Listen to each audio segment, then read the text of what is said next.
ನಮ್ಮ ಜೀವನದಲ್ಲಿ ಆಶೀರ್ವಾದ ಬೇಕಾದರೆ ನಾನು ನೀನು ದೇವರ ಸನ್ನಿಧಾನದಲ್ಲಿ ಸಮಯ ಕಳೆಯಬೇಕು. ಸತ್ಯವೇದ ಹೀಗೆ ಹೇಳ್ತದೆ, ಯೆಶಾಯನ ಪ್ರವಾದನೆ ಗ್ರಂಥ 40ನೇ ಅಧ್ಯಾಯ 31ನೇ ವಚನ, ಯೆಹೋವನನ್ನು ನಿರೀಕ್ಷಿಸುವವರು ಹೊಸ ಬಲ ಹೊಂದುತ್ತಾರೆ, ಹದ್ದಿನಂತೆ ರೆಕ್ಕೆಗಳನ್ನು ಚಾಚಿ ಏರುವರು, ಓಡಿ ದಣಿಯರು, ನಡೆದು ಬಳಲರು ಎಂಬುದಾಗಿ.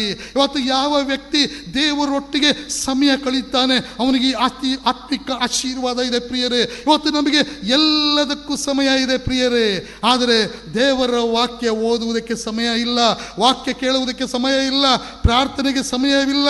ಆದರೆ ವ್ಯರ್ಥವಾದ ಕಾರ್ಯಗಳಲ್ಲಿ ನಮ್ಮನ್ನು ನಾವು ತೊಡಗಿಸಿಕೊಂಡಿದ್ದೇವೆ.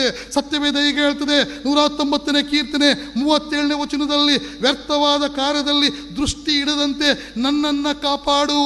ಇವತ್ತು ಮನುಷ್ಯ ವ್ಯರ್ಥವಾದ ಸಂಗತಿಗಳಿಗಾಗಿ ತನ್ನನ್ನು ತೊಡಗಿಸಿಕೊಂಡಿರುವುದರಿಂದ ಏನೆಲ್ಲ ಹೊಂದಿಕೊಂಡರೂ ನಿರಾಶೆಯ ಜೀವಿತ ಇದೆ, ಬಲಹೀನತೆಯ ಜೀವಿತ ಇದೆ, ಪಾಪದ ಮೇಲೆ ಜಯಿಸುವ ಜೀವಿತ ಇಲ್ಲ, ಸಮಾಧಾನ ಇಲ್ಲದೆ ಪರಿತಪಿಸ್ತಾ ಇದ್ದಾನೆ. ನನ್ನ ಪ್ರಿಯ ಸಹೋದರ ಸಹೋದರಿಯೇ, ಇವತ್ತು ನನಗೆ ನಿನಗೆ ಬೇಕಾಗಿರುವಂಥದ್ದು ದೇವರ ಸನ್ನಿಧಾನದಲ್ಲಿ ಕಳೆಯುವ ಸಮಯದಲ್ಲಿ ಆಶೀರ್ವಾದ,